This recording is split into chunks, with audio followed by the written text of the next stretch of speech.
రేపటి నుంచి మా ఆడపిల్లలు అందరూ అత్తగారింటికి పోతారు, ఉద్యోగం వచ్చింది కాబట్టి పెళ్లి చేసుకొని.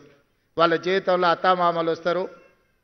మరి అత్తమామలనే చూసుకోవాలి, తల్లిదండ్రులను చూసుకునే బాధ్యత లేదా అని మీరు అనుకుంటే, ఈనాడు తల్లిదండ్రులు కొడుకైనా బిడ్డైనా సమానంగా చూసుకుంటారు. మా ఆడపిల్లలందరికీ నేను సూచన చేస్తున్నా, మీరు అత్తగారింటికి వెళ్ళిన అమ్మ నాయనను మంచిగా చూసుకోండి, మీరు బాధ్యతగా తీసుకోండి.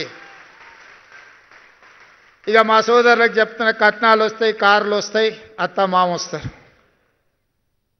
ఇప్పటి వరకు ఉన్న అమ్మ నాయననేమో చేదవుతారు, కొత్తగా వచ్చిన అత్తమామనేమో తీపి అవుతారు. నేను చాలామందిని చూస్తున్నా.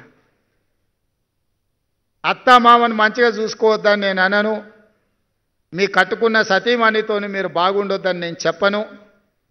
కానీ మీరు అధికారులు అయినంటే మీ తల్లిదండ్రుల యొక్క కష్టము శ్రమ వాళ్ళ రక్తాన్ని చెమటగా మార్చి మిమ్మల్ని భుజాల మీద మోసిండ్రు కాబట్టి ఇవాళ మీరు అధికారులు అయ్యిండ్రు.